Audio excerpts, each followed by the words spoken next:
안녕하세요. 저는 올해 51살 김성훈이라고 합니다. 국내 대기업에서 28년 일했고 생산관리 부장까지 올라간 사람이죠. 평생 성실하게 살았어요. 한 번도 투기나 도박 같은 건 해본 적이 없었습니다. 회사 동료들은 저를 가장 모범적인 직장인이라고 불렀고 가족들은 믿음직한 가장이라고 했죠. 그런 제가 지금 이렇게 영상으로 제 이야기를 하게 될 줄은 정말 몰랐습니다. 이 이야기를 하는 이유는 단 하나예요. 저 같은 사람이 더 이상 나오지 않았으면 해서입니다. 특히 제 또래의 가족을 책임지고 있는 가장들이 저처럼 무너지는 걸 막고 싶어요. 저는 단 2주일 만에 3억 9천만 원을 날렸습니다. 평생 모은 돈과 빚까지 합쳐서요. 사기를 당한 것도 아니고 누가 속인 것도 아니에요. 제가 스스로 선택해서 투자한 겁니다. 코인 선물이라는 걸 했어요. 지금 이 글을 읽고 계신 분 중에 혹시 선물 거래를 고민하고 계신 분이 있다면 제발 이 이야기를 끝까지 읽어주세요. 제가 어떻게 무너졌는지 그 과정을 낱낱이 말씀드리겠습니다. 부끄럽지만 이것만이 제가 할 수 있는 마지막 책임인 것 같아요. 이제 어디서부터 잘못됐는지 말해보려 합니다. 새벽 4시예요. 저는 지금 거실 소파에 앉아서 휴대폰 화면만 바라보고 있습니다.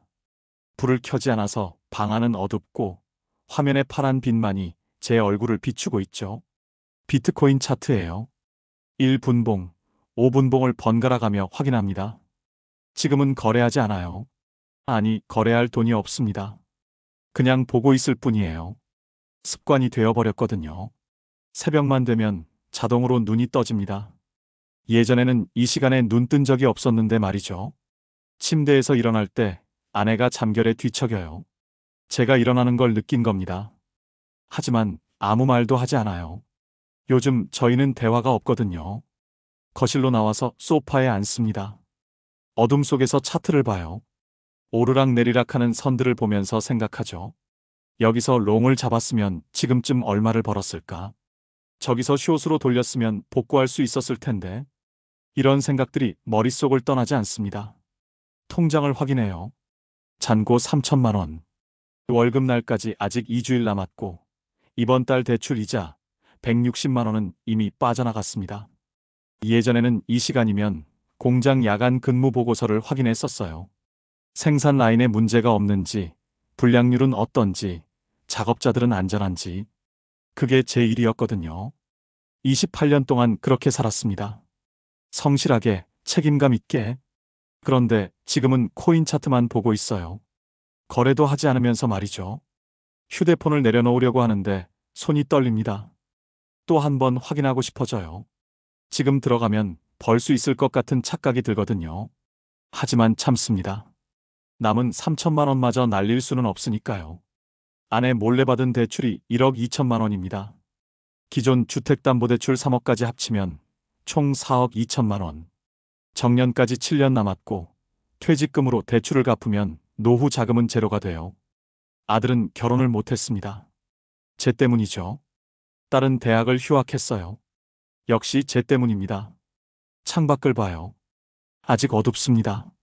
새벽 4시니까요. 저는 부장이에요. 대기업 부장. 수백 명의 직원을 관리하고 수십억 원짜리 생산 라인을 책임지는 사람입니다. 그런데 지금은 3천만 원을 쥐고 벌벌 떨고 있어요. 어쩌다 이렇게 됐을까요? 지금부터 그 이야기를 해보겠습니다. 제 인생은 정말 평범했습니다. 23살에 대기업에 입사했어요. 생산관리 쪽이었죠. 첫 출근하던 날이 아직도 기억납니다. 새 정장을 입고 회사 정문 앞에서 사원증 사진을 찍었어요. 그때 아버지가 말씀하셨죠. 성훈아, 이제 내가 가장이 될 차례다. 책임감 있게 살아라. 그 말을 평생 가슴에 새기고 살았습니다. 28년이 지났어요. 그동안 단 한 번도 지각한 적 없었습니다. 병가도 거의 쓰지 않았고요. 회사에서 주는 업무는 무조건 해냈어요. 야근이 필요하면 했고 주말 출근이 필요하면 나갔습니다. 대리 때 결혼했어요. 아내는 착한 사람이었습니다. 제가 야근할 때도 불평 한마디 없이 기다려줬죠. 아이 둘을 낳았어요. 아들 하나, 딸 하나. 평범한 가정이었습니다. 과장, 차장, 부장. 한 계단씩 올라갔어요. 빠른 승진은 아니었지만 밀리지도 않았습니다. 동기들과 비슷한 속도였죠. 부장까지 올라갔을 때 아내가 울었어요. 기쁨의 눈물이었습니다. 시부모님도 자랑스러워 하셨고요. 월급은 700만 원이었어요. 세금 떼고 나면 550만 원 정도. 많은 건 아니지만 내 식구 먹고 살기엔 충분했습니다. 아파트는 15년 전에 샀어요. 당시 가격으로 4억이었는데 지금은 6억 정도 됩니다. 대출이 3억 남아있지만요. 차근차근 갚아가고 있었어요. 제일 자랑스러웠던 건 예금이었습니다. 3억. 퇴직금 중간 정산으로 받은 돈과 평생 모은 돈을 합친 거였죠. 매달 200만 원씩 꼬박꼬박 저축했어요. 28년 동안요. 술자리에서 친구들이 물었습니다. 성훈이 너 그렇게 모아서 뭐 할 건데? 저는 웃으며 대답했죠. 노후 준비해야지. 애들한테 짐 되고 싶지 않잖아. 친구들이 고개를 끄덕였어요. 다들 비슷한 생각이었거든요. 정년까지 7년 남았습니다. 58까지 일할 수 있죠. 그때까지 월급 받고 퇴직금 받으면 대출 갚고도 5억은 남아요. 거기에 국민연금, 퇴직연금까지 합치면 노후는 충분할 것 같았습니다. 아들은 26이었어요. 대기업은 아니지만 중견기업에 다니고 있었죠. 딸은 대학교 3학년. 성적도 괜찮았고요. 저는 만족했습니다. 이 정도면 잘 산 거라고 생각했어요. 대단한 성공은 아니지만 실패하지도 않은 인생이었죠. 회사에서 제 평가는 좋았어요. 후배들은 저를 따랐고 상사들은 저를 믿었습니다. 생산 라인에 문제가 생기면 제일 먼저 저한테 연락이 왔어요. 김 부장, 이거 좀 봐줘. 그러면 달려갔습니다. 문제를 파악하고 해결책을 찾고 실행했어요. 그게 제 일이었거든요. 2024년 연말이었어요. 회사 송년회에서 사장님이 제 어깨를 두드렸습니다. 김 부장, 내년에도 잘 부탁하네. 저는 고개를 숙였어요. 열심히 하겠습니다. 집에 오는 길에 생각했습니다. 내년에도, 내후년에도 이렇게 살면 되겠구나. 7년만 더 버티면 되겠구나. 그때만 해도 몰랐어요. 제 인생이 곧 무너질 거라는 걸요. 2단 선택의 논리. 2024년 12월이었습니다. 점심시간에 회사 식당에서 밥을 먹고 있었어요. 후배 몇 명이 옆 테이블에서 떠드는 소리가 들렸죠. 야, 비트코인 10만 달러 넘었대. 미쳤다, 진짜. 저는 귀를 기울였습니다. 비트코인이라는 단어는 들어봤어요. 근데 10만 달러라니. 한화로 1억 3천만 원 정도 되는 거잖아요. 후배 하나가 흥분한 목소리로 말했어요. 형, 저 작년에 1억 1천만 원에 샀는데 지금 1억 5천만 원이에요. 헐, 진짜? 네, 4천만 원 벌었어요. 1년도 안 걸렸는데. 저는 국을 떠먹으면서도 그 대화를 계속 들었습니다. 1년에 4천만 원이라니. 제가 한 달에 200만 원씩 모아도 20개월 걸리는 돈이에요. 하지만 관심 없다는 듯 밥을 다 먹고 자리를 떴습니다. 가상화폐는 위험하다는 거 알고 있었거든요. 뉴스에서 맨날 사기 사건 나오고 그랬잖아요. 그날 저녁 집에 돌아와서 뉴스를 봤어요. 메인 뉴스에 비트코인이 나왔습니다. 비트코인이 사상 최고가인 10만 달러를 돌파했습니다. 미국에서 비트코인 현물 ETF가 승인되면서 기관 투자자들의 자금이 대거 유입되고 있는데요. 아나운서가 말을 이었어요. 전문가들은 비트코인을 디지털 금이라고 부르며 장기 투자 자산으로서의 가치를 인정받고 있다고 분석했습니다. 디지털 금이라. 그 표현이 머리에 남았습니다. 다음 날 출근길 지하철에서 경제신문을 봤어요. 일면에 비트코인 기사가 실려 있었습니다. 블랙록, 피델리티 같은 세계적인 자산운용사들이 비트코인 ETF를 출시했다고요. 점심시간에 또 그 후배들을 만났습니다. 이번엔 제가 먼저 물었어요. 비트코인, 진짜 괜찮은 거야? 후배 하나가 눈을 반짝이며 대답했습니다. 부장님, 지금이라도 하세요. 앞으로 더 오를 거예요. 위험하지 않아? 부장님, 요즘은 달라요. 예전처럼 투기가 아니라 진짜 투자예요. 미국 기관들도 다 들어오고 있잖아요. 그 말이 제 마음을 움직였습니다. 기관 투자자들이 들어온다면 그건 좀 다른 얘기잖아요. 저녁에 집에서 인터넷을 뒤졌습니다. 비트코인에 대한 기사들을 읽었어요. 발행량이 정해져 있다는 것, 앞으로 더 희소해진다는 것, 인플레이션 해지 수단이라는 것. 며칠 동안 계속 공부했습니다. 유튜브도 봤어요. 전문가들이 나와서 설명하는 걸 들었죠. 비트코인은 장기 투자 자산입니다. 단기 등락에 흔들리지 말고 최소 3년 이상 보유하세요. 그 말이 마음에 들었어요. 장기 투자. 저는 그런 거 잘하거든요. 28년 동안 꾸준히 저축해온 사람이잖아요. 아내한테 조심스럽게 말을 꺼냈습니다. 여보, 비트코인이라는 거 알아? 응, 뉴스에서 봤어. 왜? 투자 좀 해볼까 하는데. 아내가 인상을 찌푸렸어요. 그거 위험한 거 아니야? 요즘은 아니래. 미국에서도 다 인정하고 있대. 얼마나 할 건데? 3억 중에 5천만 원만. 아내가 놀란 표정을 지었습니다. 5천만 원? 그게 적은 돈이야? 여보, 들어봐. 지금 예금 이자가 얼마야? 연 3%도 안 돼. 5천만 원 넣어봐야 1년에 150만 원밖에 안 나와. 한 달에 12만 원이야. 그래도 비트코인은 1년에 40%씩 오를 수도 있대. 물론 떨어질 수도 있지만 장기로 보면 계속 오른대. 아내는 여전히 불안한 표정이었어요. 하지만 제가 워낙 확신에 차 있으니까 결국 허락했습니다. 그래. 근데 3억은 절대 안 돼. 5천만 원만. 그럼 고마워. 2025년 1월이었습니다. 거래소에 가입하고 인증하고 계좌를 연결했어요. 생각보다 간단했습니다. 5천만 원을 이체했죠. 비트코인 가격을 봤어요. 1억 1천만 원 정도 했습니다. 10만 달러 돌파 이후로 조금 조정을 받은 거죠. 매수 버튼을 눌렀어요. 손가락이 떨렸습니다. 5천만 원이라는 거금을 한 번에 넣는 거잖아요. 하지만 이건 투자라고, 장기 투자라고 스스로를 다독였죠. 영수증을 확인했습니다. 비트코인 0.45개 매수 완료. 이상하게 마음이 설렜어요. 뭔가 새로운 걸 시작한다는 느낌이었습니다. 28년 동안 안전하게만 살았는데 이제 좀 적극적으로 자산을 운용하는 거죠. 매일 아침 출근하기 전에 가격을 확인했어요. 어떤 날은 오르고 어떤 날은 떨어졌습니다. 하지만 크게 동요하지 않았어요. 장기 투자니까요. 한 달쯤 지났을 때였습니다. 비트코인이 1억 2천만 원까지 올랐어요. 제 계좌를 확인했죠. 평가 금액 5,400만 원. 400만 원 수익이었습니다. 한 달 만에 400만 원이라니. 제 월급 저축액의 2배예요. 기분이 좋았습니다. 회사 후배한테 문자를 보냈어요. 야, 나도 시작했어. 고맙다. 후배가 바로 답장을 보냈습니다.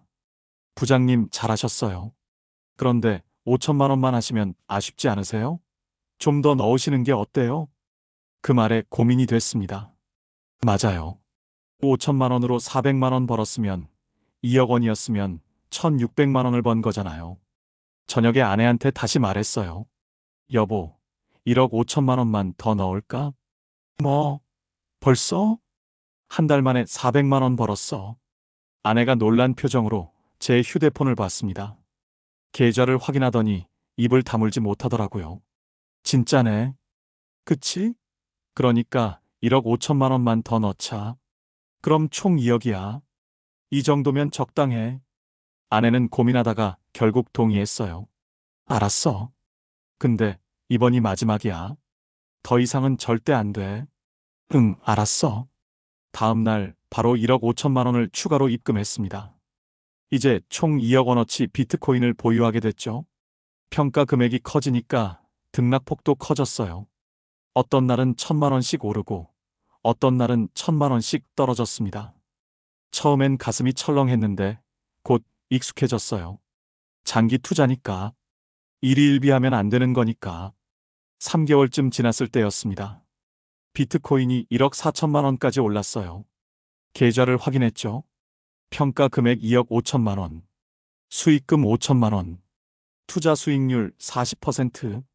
화면을 보는데 믿기지가 않았습니다. 3개월 만에 5천만 원이라니. 제가 1년 동안 저축하는 금액이 2,400만 원인데 2배가 넘는 돈을 3개월 만에 번 거예요. 후배한테 전화를 걸었습니다. 야, 진짜 고맙다. 3개월 만에 5천만 원 벌었어. 축하드려요, 부장님. 그치? 제가 뭘 했어요? 전화를 끊고 계좌를 다시 봤어요. 2억 5천만 원. 이 숫자가 계속 커지는 걸 보는 게 즐거웠습니다. 이 정도면 성공한 투자 아닌가요? 그때까지만 해도 저는 그렇게 생각했어요. 제가 현명한 선택을 했다고요. 하지만 그게 시작이었습니다. 제 욕심이 고개를 드는 시작이었죠. 첫날 밤은 한숨도 못 잤습니다. 1분마다 가격을 확인했어요. 오르락 내리락 하는 게 심장에 안 좋더라고요. 다음 날 아침 비트코인이 1억 4,500만 원이 됐습니다. 3% 정도 오른 거죠. 제 계좌를 확인했어요. 수익금 300만 원. 하루 만에 300만 원이라니 믿기지 않았습니다. 이틀째 되는 날 비트코인이 1억 5천만 원을 넘었어요. 첫날부터 총 7% 정도 상승이었습니다. 제 계좌를 다시 봤습니다. 평가 금액 1,740만 원. 수익금 740만 원. 이틀 만에 740만 원을 번 거예요. 제가 거의 넉 달 가까이 모아야 하는 돈을 이틀 만에요. 손이 떨렸습니다. 흥분 때문이었어요. 이거다. 이게 답이었어. 후배한테 바로 전화를 걸었습니다. 야, 나 이틀 만에 740만 원 벌었어. 오, 대박이시네요. 부장님, 시작이 좋으신데요? 진짜 신기하다. 이렇게 빨리 벌 수 있는 거였어? 그치? 제가 뭘 했어요? 선물이 빠르다고요. 전화를 끊고 아내한테 말했습니다. 여보, 이틀 만에 740만 원 벌었어. 아내가 놀라서 제 휴대폰을 봤어요. 어머, 진짜네. 이게 어떻게 된 거야? 선물 거래라는 거 했어. 레버리지라고 적은 돈으로 큰 투자를 할 수 있는 거야. 위험하지 않아? 아니야. 롱만 잡으면 돼. 비트코인은 장기적으로 계속 오르니까. 아내는 반신반의했지만 결과를 보니 뭐라 하지 못했어요. 저는 결심했습니다. 이왕 하는 거 좀 더 크게 해야겠다고요. 다음 날 2천만 원을 추가로 입금했습니다. 740만 원 수익에 원금 1천만 원, 그리고 추가 2천만 원. 총 4,740만 원이었어요. 대략 5천만 원 정도 되는 거죠. 레버리지 10배로 5억 원어치 포지션을 잡았습니다. 롱이요. 비트코인이 계속 올랐어요. 1억 5,500만 원, 1억 6천만 원, 1억 6,500만 원. 제 계좌는 매일 커졌습니다. 5,500만 원, 6천만 원, 6,500만 원. 일주일 만에 1,500만 원을 더 벌었어요. 한 달이 지났습니다. 비트코인은 1억 7천만 원까지 올랐어요. 제 계좌 잔고는 8천만 원이 됐습니다. 총 수익 5천만 원. 원금 3천만 원으로 시작해서 한 달 만에 5천만 원을 번 거예요. 믿기지 않았습니다. 꿈을 꾸는 것 같았어요. 후배한테 전화를 걸었습니다. 야, 나 한 달 만에 5천만 원 벌었어. 헐, 진짜요? 대박이시네요. 이제 목표까지 2천만 원만 더 벌면 돼. 아들 결혼시킬 수 있어. 와, 축하드려요, 부장님. 그날 저녁 아들한테는 아직 말하지 않았어요. 확실하게 목표를 달성하고 말하고 싶었거든요. 그날 밤 계좌를 보면서 생각했습니다. 한 달 만에 5천만 원이라. 이 속도면 한 달만 더 하면 7천만 원은 충분히 벌 수 있을 것 같았어요. 2천만 원만 더. 딱 2천만 원만 더 벌면 돼. 그런데 이상한 생각이 들었습니다. 이 속도면 더 벌 수도 있지 않을까? 아직 결혼식까지 2달 남았어요. 시간은 충분합니다. 조금만 더 해볼까? 그 순간 제 머릿속에 경고등이 켜졌어야 했어요. 여기서 멈춰야 한다고요. 하지만 저는 그 경고를 무시했습니다. 이미 맛을 본 거죠. 빠르게 돈을 버는 맛을요. 그게 제 첫 번째 실수였습니다. 목표까지 2천만 원 남았습니다. 매일 아침 일어나면 제일 먼저 계좌를 확인했어요.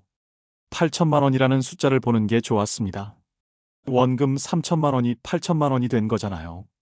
회사에서도 계속 차트를 봤어요. 회의 중에도 슬쩍슬쩍 휴대폰을 확인했죠. 비트코인이 조금만 올라도 기분이 좋았고 조금만 떨어져도 불안했습니다. 그렇게 일주일이 지났어요. 그런데 이상했습니다. 비트코인이 1억 7천만 원에서 더 이상 안 오르는 거예요. 1억 6천5백만 원까지 떨어졌다가 다시 1억 7천만 원으로 올라오고 그걸 반복했죠. 제 계좌는 8천만 원에서 7,500만 원, 다시 8천만 원. 이렇게 왔다 갔다 했습니다. 답답했어요. 시간은 가는데 돈은 안 느는 거죠. 결혼식까지 이제 2달도 안 남았습니다. 신혼집 계약은 한 달 안에 해야 한다고 아들이 또 전화했어요. 아버지, 괜찮으시죠? 응, 걱정 마. 아빠가 다 준비했어. 하지만 사실은 조급했습니다. 2천만 원이 아직 부족한데 돈이 안 느니까요. 어느 날 저녁이었어요. 집에 와서 소파에 앉아 차트를 보고 있었습니다. 비트코인은 여전히 1억 7천만 원 근처에서 배회하고 있었어요. 그때 문득 생각이 들었습니다. 레버리지를 높이면 되잖아. 지금 10배인데 15배로 올리면 수익도 1.5배로 늘어나는 거잖아요. 그럼 더 빨리 목표를 달성할 수 있을 거예요. 후배한테 문자를 보냈습니다. 레버리지 15배로 올리면 위험해? 금방 답장이 왔어요. 요즘 상승장이니까 괜찮을 것 같은데요. 근데 조심하세요. 청산가가 가까워지니까요. 조심하라는 말이 신경 쓰였지만 저는 결심했습니다. 해야겠다고요. 다음 날 아침 출근하기 전에 포지션을 정리했어요. 기존 10배를 청산하고 15배로 다시 진입했습니다. 8천만 원 전액을 넣었어요. 레버리지 15배면 12억 원어치 포지션이 되는 겁니다. 롱으로 잡았어요. 비트코인은 오를 거니까요. 회사에서 업무를 보는데 집중이 안 됐습니다. 자꾸만 휴대폰으로 차트를 확인했어요. 비트코인이 1억 7,200만 원, 1억 7,300만 원. 조금씩 오르고 있었습니다. 좋아, 이대로만 가. 점심시간에 계좌를 확인했어요. 평가 금액이 8,500만 원이 됐더라고요. 500만 원 수익이었습니다. 역시 레버리지를 높이니까 빠르네. 오후에도 계속 올랐어요. 1억 7,500만 원까지요. 퇴근할 때쯤 계좌를 보니 8,700만 원이 돼 있었습니다. 700만 원 수익이에요. 하루 만에요. 기분이 좋았습니다. 이 속도면 일주일이면 2천만 원 벌겠는데요? 집에 와서 저녁을 먹었어요. 아내랑 텔레비전을 보다가 10시쯤 계좌를 다시 확인했습니다. 비트코인이 1억 7,700만 원이 돼 있었어요. 제 계좌는 9천만 원, 1,100만 원 수익이었습니다. 대박이네. 샤워를 하고 침대에 누웠어요. 기분 좋게 잠들었죠? 새벽 2시쯤이었습니다. 휴대폰 진동 소리에 깼어요. 알림이 와 있었습니다. 청산 위험 알림. 뭔가 이상했습니다. 급하게 거래소 앱을 켰어요.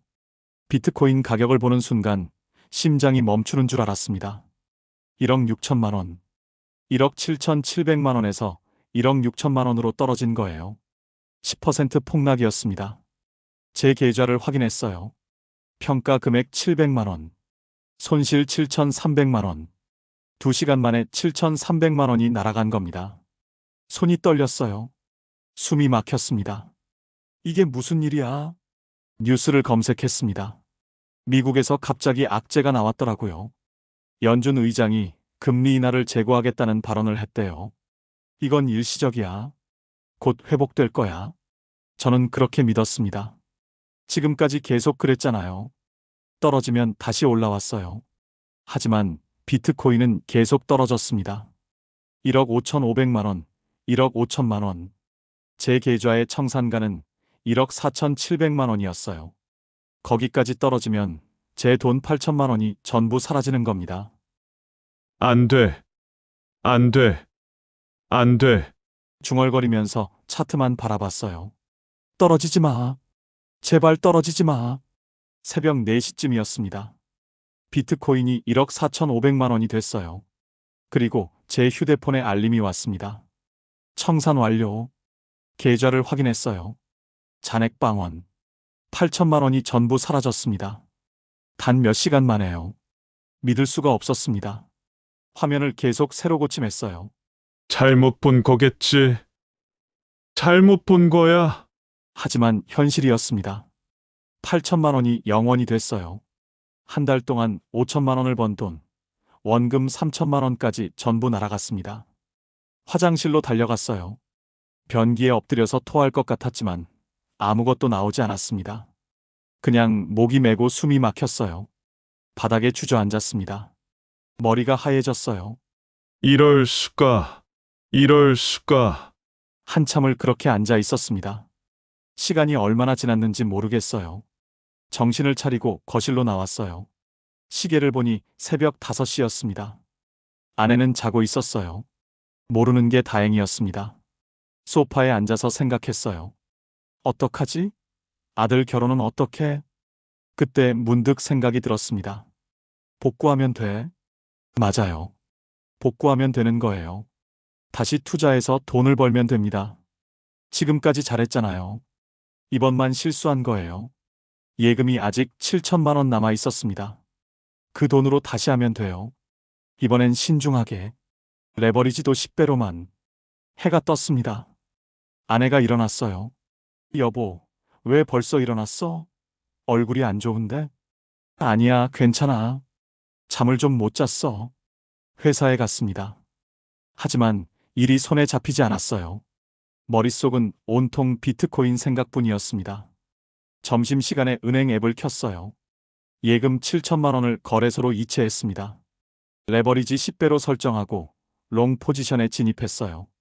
비트코인은 1억 4,500만 원이었습니다. 바닥이라고 생각했어요. 여기서 반등할 거라고요. 이번엔 확실해. 이미 충분히 떨어졌으니까.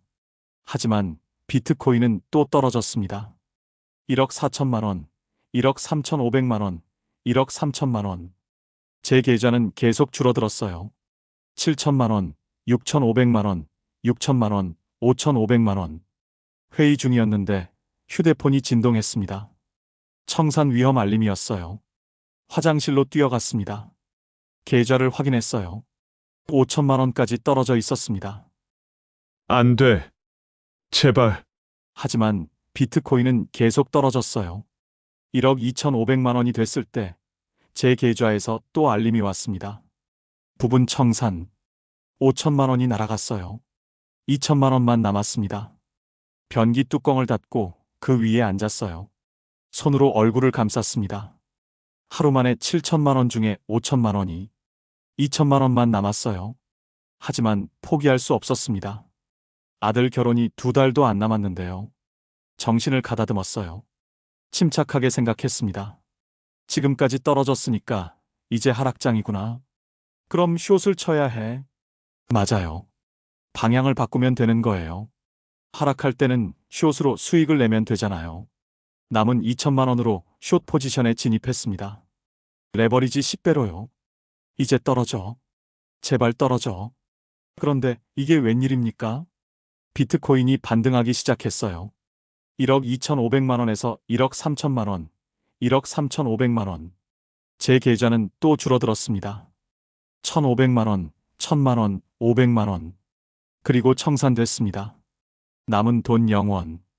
화장실 바닥에 주저앉았어요. 다리에 힘이 풀렸습니다. 단 나흘 만에 1억 7천만 원을 날렸습니다. 선물로 번 5천만 원, 원금 3천만 원, 예금에서 꺼낸 7천만 원, 추가로 날린 2천만 원. 전부 사라졌어요. 휴대폰을 보는데 눈물이 났습니다. 51살 남자가 회사 화장실 바닥에 앉아서 울고 있는 거예요. 얼마나 그렇게 있었는지 모르겠습니다. 누군가 화장실 문을 두드렸어요. 거기 괜찮으세요?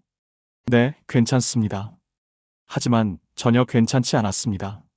겨우 일어나서 거울을 봤어요. 얼굴이 새하얗고 눈이 충혈돼 있었습니다. 휴대폰으로 현물 비트코인 계좌를 확인했어요. 2억 원어치 비트코인이 아직 있었습니다. 하지만 가격이 떨어져서 평가 금액은 1억 8천만 원 정도였어요. 그리고 예금은 완전히 바닥났습니다. 사무실로 돌아갔어요. 자리에 앉았지만 아무것도 할 수가 없었습니다. 아들 결혼은 어떡하지? 그날 저녁 집에 갔습니다. 아내는 제 얼굴을 보더니 물었어요. 무슨 일 있어? 얼굴이 왜 그래? 아니야. 회사 일이 좀 힘들어서. 거짓말을 했습니다. 차마 말할 수가 없었어요. 밤에 잠을 못 잤습니다. 천장만 바라봤어요. 복구해야 해. 어떻게든 복구해야 해. 하지만 돈이 없었습니다. 예금은 바닥났고 월급으로는 턱없이 부족했어요. 그때 떠오른 게 있었습니다. 아파트 담보대출. 지금 3억이 있는데 추가로 더 받을 수 있지 않을까요? 시세가 6억이니까 70%면 4억 2천만 원까지 가능해요. 1억 2천만 원을 더 받을 수 있는 겁니다. 이 돈으로 복구하면 돼. 다음 날 아내 몰래 은행에 갔습니다. 대출 상담을 받았어요. 1억 2천만 원까지 가능합니다. 서류에 서명했어요. 손이 떨렸지만 어쩔 수 없었습니다. 대출금이 들어왔습니다. 1억 2천만 원. 계좌를 보는데 기분이 묘했어요. 희망인지 절망인지 모르겠더라고요. 한 번만. 이번 한 번만 제대로 잡으면 다 복구된다.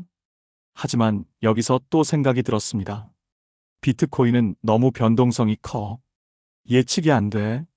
그때 커뮤니티에서 본 글이 떠올랐어요. 알트코인이 패턴이 더 확실합니다. 상승폭도 크고요.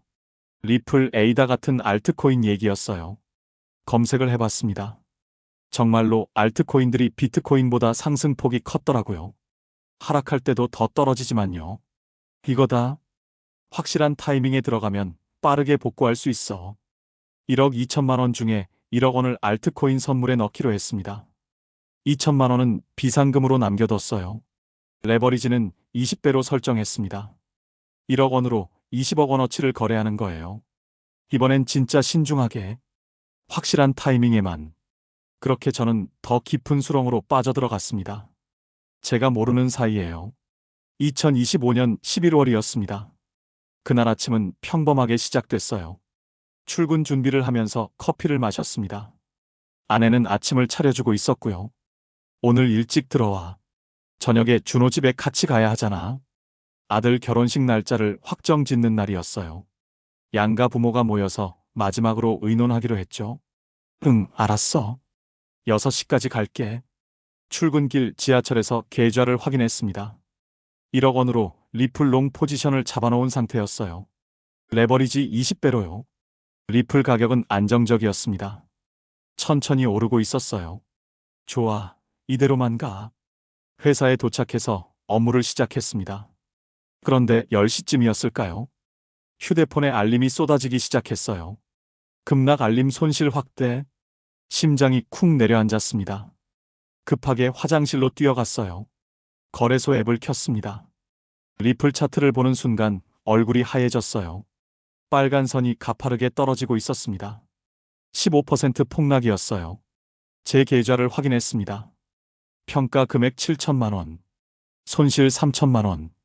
레버리지 20배니까 15% 하락이 300% 손실이 된 거예요. 하지만 아직 청산은 안 됐습니다. 진정해. 진정하자. 뉴스를 검색했어요. 미국 증시가 급락했다는 소식이었습니다. 암호화폐 시장도 동반 하락하고 있다고요.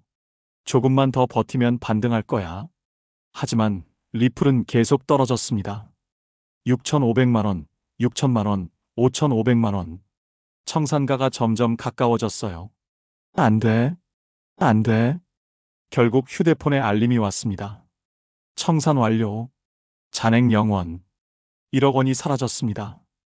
20% 하락에 전부 날아간 거예요. 화장실 칸에 들어가서 문을 잠갔어요. 변기 뚜껑에 앉았습니다. 숨을 쉴 수가 없었어요. 가슴이 너무 답답했습니다. 안 돼. 이럴 수가. 손이 떨려서 휴대폰을 제대로 잡을 수가 없었어요. 남은 건 비상금 2천만 원 뿐이었습니다. 이걸로 복구해야 해. 어떻게든. 저는 판단했습니다. 아니, 판단이라고 믿고 싶었어요. 이미 20%나 떨어졌어. 이제 바닥이야. 여기서 사면 돼. 2천만 원을 전부 투입했습니다. 같은 리플 롱 포지션이었어요.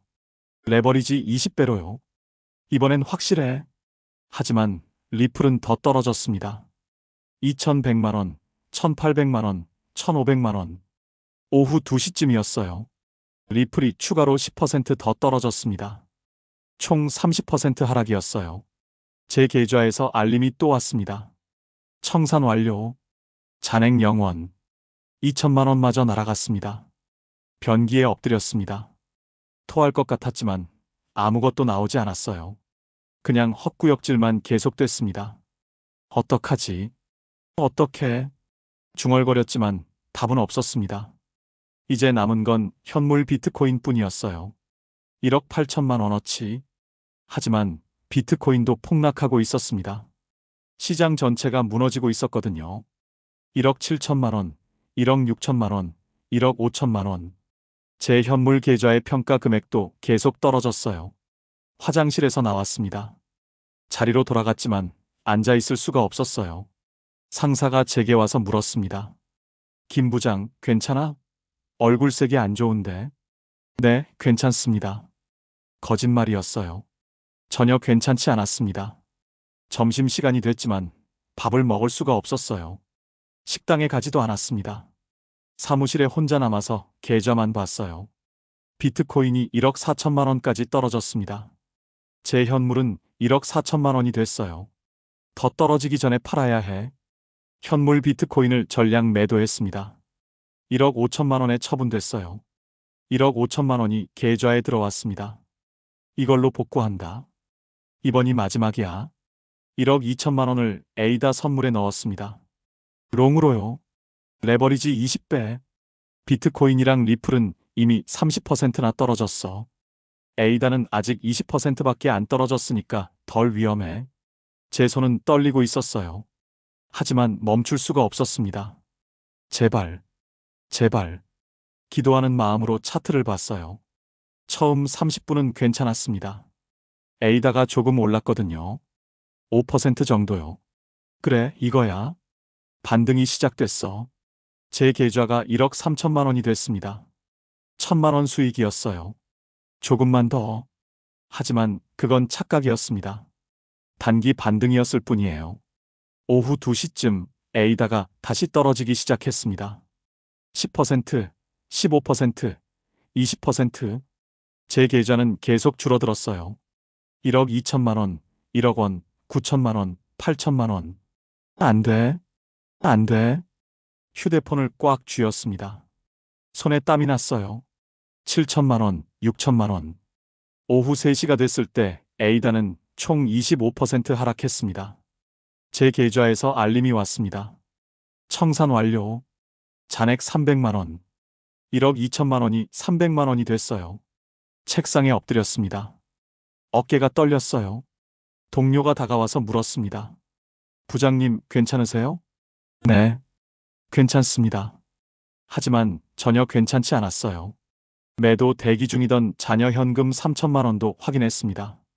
그것마저 급히 빼냈어요. 2,700만 원이 남아 있었습니다. 총 남은 돈 3천만 원. 투자했던 돈 2억 원현물 1억 2천만 원 대출 3억 2천만 원. 날린 돈 2억 9천만 원. 믿을 수가 없었습니다. 조퇴를 신청했어요. 상사가 놀란 얼굴로 물었습니다. 부장, 무슨 일이야? 몸이 안 좋아서요. 얼굴 진짜 안 좋네. 빨리 가봐. 집으로 가는 택시 안에서 계속 계좌를 확인했어요. 혹시 잘못 본 건 아닐까 싶어서요. 하지만 현실이었습니다. 3천만 원. 그게 제게 남은 전부였어요. 집에 도착했습니다. 현관문을 여는데 손에 힘이 없었어요. 아내가 깜짝 놀라며 나왔습니다. 어머, 왜 이렇게 일찍 와? 얼굴이 왜 그래? 저는 거실 소파에 주저앉았습니다. 여보, 왜? 무슨 일이야? 미안해. 아내가 불안한 얼굴로 제 옆에 앉았어요. 무슨 일인데? 말 좀 해봐. 돈을 날렸어. 뭐? 무슨 돈? 전부. 전부 날렸어. 아내의 얼굴이 하얗게 변했습니다. 무슨 소리야? 저는 떨리는 목소리로 말했어요. 코인 선물. 냈어. 대출도 받았어. 1억 2천만 원. 뭐라고? 아내가 비명을 질렀습니다.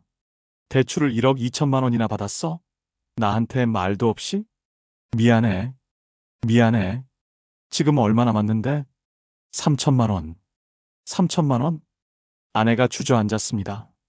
그리고 울기 시작했어요. 당신, 우리 어떡해요? 어떡해요? 저도 울었습니다. 51살 남자가 아내 앞에서 울고 있었어요. 미안해. 정말 미안해. 아내가 울면서 소리쳤습니다. 준호 결혼은 어떡하고, 전세금은 어떻게 마련해? 미안해, 미안해. 그 말밖에 할 수가 없었습니다. 아내는 한참을 울다가 일어났어요. 짐을 싸기 시작했습니다. 여보, 어디가? 친정 갈 거예요. 당신 얼굴 보기 싫어요. 여보, 지금 말하지 마요. 나 혼자 생각 좀 해야겠어요. 아내가 나가버렸습니다. 집에 혼자 남았어요. 텅 빈 집에서 소파에 앉아 있었습니다. 시간이 얼마나 지났는지 모르겠어요. 휴대폰이 울렸습니다. 아들이었어요. 아버지, 왜 안 오세요? 다들 기다리고 있는데. 그제야 기억났습니다. 오늘 양가 상견례 날이었어요. 준호야. 네. 아버지 목소리가 왜 그래요? 미안하다. 무슨 말씀이세요? 결혼 못할 것 같아. 네. 무슨 소리세요? 전세금을 마련 못했어. 전화 너머로 아들의 숨소리가 들렸습니다. 아버지, 농담이시죠? 미안하다. 정말 미안하다. 아버지, 저 어떡해요? 아들의 목소리가 떨렸습니다. 여자친구 부모님이 다 오셨는데, 저 어떡해요? 미안하다. 아빠가 잘못했어. 아버지, 아들이 흐느끼기 시작했어요. 그 소리를 듣는데 가슴이 찢어지는 것 같았습니다. 준호야, 아버지, 끊을게요. 전화가 끊겼습니다. 휴대폰을 보는데 눈물이 멈추지 않았어요. 1시간쯤 지났을까요? 딸한테 전화가 왔습니다. 아빠, 오빠한테 들었어요. 진짜예요? 미안하다. 아빠, 은행 갔다가 대출 내역 봤어요. 1억 2천만 원. 그게 어떻게 이럴 수 있어요? 우리한테 말도 없이?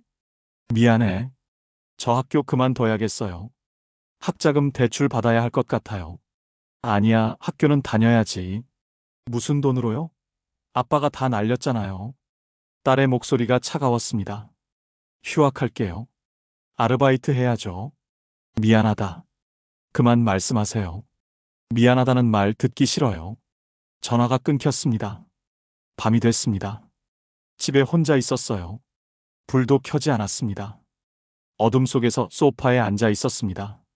휴대폰으로 계좌를 봤어요. 3천만 원. 대출 4억 2천만 원. 월급 700만 원에서 이자만 160만 원. 정년까지 7년. 계산을 해봤습니다. 퇴직금으로 대출 갚으면 노후 자금은 0이에요. 아니, 오히려 마이너스였습니다. 벽시계를 봤어요. 자정이 넘었습니다. 냉장고를 열었습니다. 컵라면 하나가 있었어요. 물을 끓여서 라면을 먹었습니다. 맛이 없었어요. 아니, 맛을 느낄 수가 없었습니다. 그냥 삼키기만 했어요. 라면을 다 먹고 설거지를 했습니다. 그리고 다시 소파에 앉았습니다. 어둠 속에서 천장을 바라봤어요. 어쩌다 이렇게 됐을까? 대답은 없었습니다. 새벽이 됐습니다. 창밖이 조금씩 밝아왔어요. 휴대폰이 울렸습니다. 아들한테 문자가 와 있었어요. 아버지, 여자친구랑 헤어졌어요. 그 짧은 문장을 읽는데 눈물이 왈칵 쏟아졌습니다. 미안하다. 정말 미안하다. 아무도 없는 집에서 혼자 중얼거렸습니다. 하지만 미안하다는 말로는 아무것도 되돌릴 수 없었어요. 회사에 가야 했습니다. 병가를 사흘이나 썼어요. 더 이상은 안 되겠더라고요. 출근했습니다. 동료들이 걱정스런 얼굴로 저를 봤어요. 부장님, 괜찮으세요? 네, 괜찮습니다. 거짓말이었습니다. 업무를 하는데 집중이 안 됐어요. 실수를 연발했습니다. 보고서에 숫자를 잘못 쓰고 회의에서 엉뚱한 대답을 했어요. 상사가 저를 따로 불렀습니다. 김 부장, 요즘 무슨 일 있어? 왜 이러는 거야? 죄송합니다. 정신 차리겠습니다. 개인적인 일이든 뭐든 회사 업무에 지장 주면 안 돼. 알았지? 네, 알겠습니다. 그날 저녁 집에 갔습니다. 아내는 아직 친정에 있었어요. 혼자 컵라면을 끓여 먹었습니다. 한 달이 지났습니다. 아내가 집에 돌아왔어요. 하지만 저와 대화를 하지 않았습니다. 같은 공간에 있지만 남처럼 지냈어요.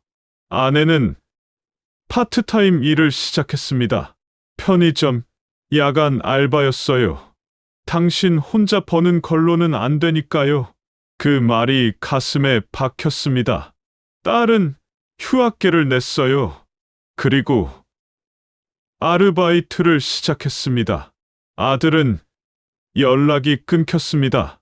전화를 해도 받지 않았어요.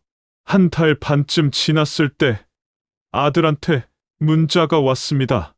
아버지, 저 괜찮아요. 걱정 마세요. 하지만 그 뒤로도 전화는 받지 않았어요. 친구들한테서도 연락이 끊겼습니다. 제가 먼저 연락을 안 했거든요. 부끄러워서요. 회사에서 제 평가가 떨어졌습니다. 업무 실수가 잦다는 이유였어요. 승진은 물 건너갔고 좌천될 수도 있다는 소문이 돌았습니다. 매일 밤 잠을 못 잤어요. 새벽마다 일어나서 차트를 봤습니다. 거래는 하지 않았어요. 돈이 없으니까요. 그냥 보기만 했습니다. 여기서 들어갔으면 벌었을 텐데 그런 생각만 계속 들었어요. 하지만 참았습니다. 남은 3천만 원마저 날릴 순 없으니까요. 그렇게 매일매일을 버텼습니다. 살아있지만 살아있는 게 아닌 것 같았어요. 지금 제 통장 잔고는 3천만 원입니다. 대출은 4억 2천만 원이에요. 기존 주택담보대출 3억에 제가 몰래 받은 1억 2천만 원까지요. 월급 700만 원 중에서 대출 이자만 160만 원 나갑니다. 생활비 빼면 저축은 거의 못해요. 정년까지 7년 남았습니다. 58까지 버티면 퇴직금이 나와요. 그걸로 대출 갚으면 노후 자금은 0이 됩니다. 아니, 0이 아니에요. 마이너스예요. 처음 순자산이 6억이었는데 지금은 마이너스 7천만 원입니다. 28년을 일해서 빚쟁이가 된 거죠. 아내는 한 달 만에 집에 돌아왔습니다. 하지만 예전 같지 않아요. 대화가 없어요. 같은 집에 살지만 남처럼 지냅니다. 편의점, 야간 알바를 시작했어요. 밤 10시부터 새벽 6시까지 일해요. 제가 출근할 때 아내가 퇴근해요. 얼굴을 마주칠 일이 별로 없습니다. 가끔 주말에 마주치면 눈을 마주치지 못하겠어요. 너무 미안해서요. 딸은 대학을 휴학했습니다. 카페에서 아르바이트를 시작했어요. 학자금 대출로 전환했고요. 가끔 집에 와서 저한테 생활비를 주고 가요. 20만 원씩요. 아빠, 이거라도 보태요. 그 돈을 받을 때마다 눈물이 날 것 같습니다. 딸이 번 돈을 받는 아버지가 어디 있나요? 아들은 여자친구와 헤어졌습니다. 결혼도 무산됐고요. 그 후로 연락이 거의 없어요.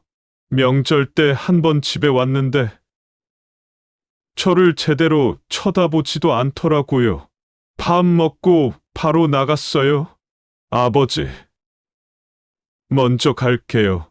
그 말만 남기고요. 친구들도 연락이 끊겼습니다. 제가 먼저 연락을 안 했어요. 부끄러워서요.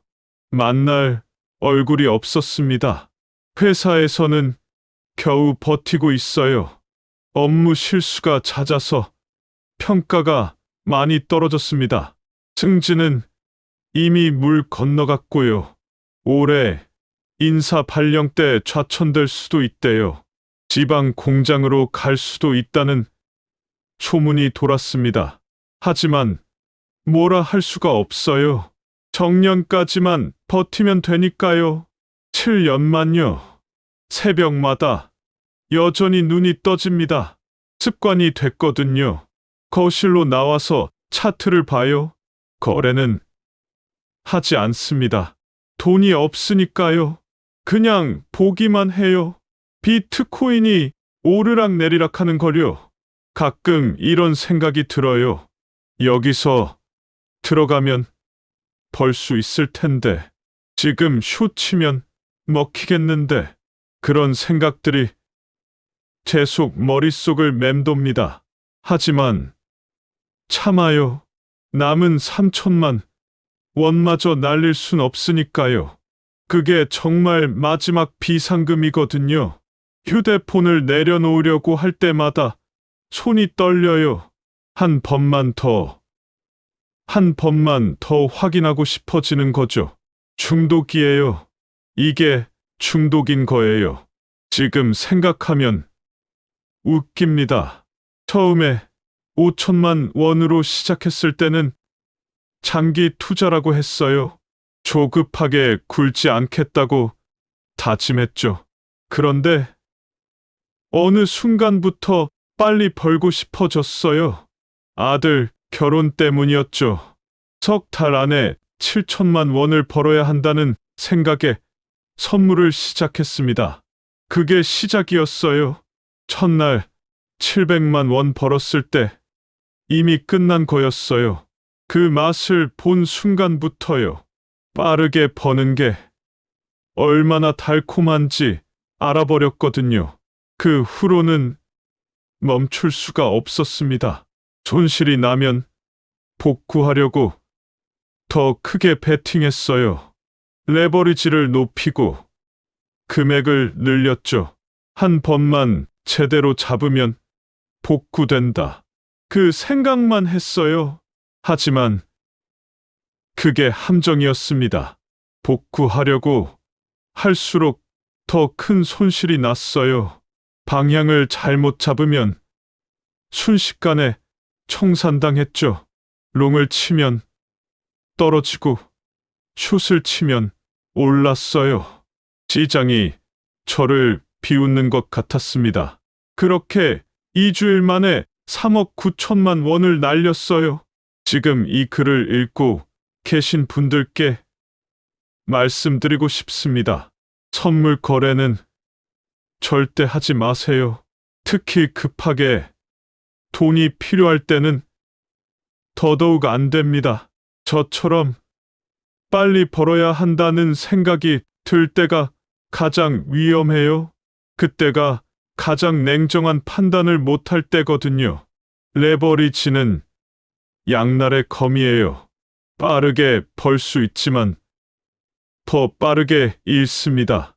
20%만 떨어져도 레버리지 20배면 전부 날아가요. 20%요. 암호화폐 시장에서는 하루에도 몇 번씩 일어나는 일이에요.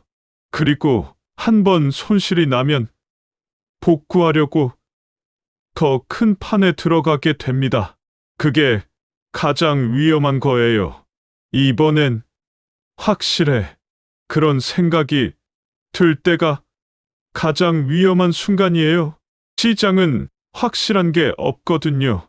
저는 30년 가까이 대기업에서 일했습니다. 생산관리 부장까지 올라갔어요. 숫자를 다루는 일이었고, 위험 관리도 제 업무였죠. 그런 제가 이렇게 무너졌어요. 경험이나 지식은 소용없었습니다. 오히려 자만심만 키웠죠. 나는 다르다. 나는 금융을 알아. 그런 생각들이 저를 망쳤어요. 시장 앞에서는 모두가 평등합니다. 경력이 30년이든 3년이든 상관없어요. 그리고 가장 중요한 교훈은 이거예요. 천천히 모으는 게 결국 가장 빠른 길입니다. 제가 매달 200만 원씩 28년 동안 모았어요. 그렇게 3억을 만들었죠. 그 돈을 지키기만 했어도 됐어요. 욕심 안 부렸으면 됐습니다. 하지만 빨리 벌고 싶었어요. 그래서 전부 잃었습니다. 결국 28년이 물거품이 됐어요. 지금도 후회합니다. 매일 후회해요. 그때 왜 그랬을까? 조금만 참았으면 됐는데. 하지만 돌이킬 수 없습니다. 이제 남은 건 7년이에요. 정년까지 7년 동안 버텨서 퇴직금으로 빚을 갚는 것. 그게 제가 할 수 있는 전부입니다. 노후는 없어요. 연금으로 근근히 살아가야죠. 아내한테도 자식들한테도 미안합니다. 하지만 이게 제가 선택한 결과예요. 제 책임이죠. 제 이야기가 누군가에게 교훈이 됐으면 좋겠습니다. 제발 저처럼 되지 마세요. 특히 제 또래의 가장들, 노후를 준비하시는 분들께 간곡히 부탁드립니다. 선물은 절대 하지 마세요. 급하게 돈이 필요할 때일수록 절대 손대지 마세요. 천천히 가세요. 그게 결국 가장 빠른 길입니다. 저는 그걸 너무 늦게 깨달았어요.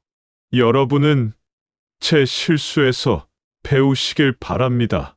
이 글이 재밌으셨거나 재미없으셨다면 구독과 좋아요 부탁드립니다.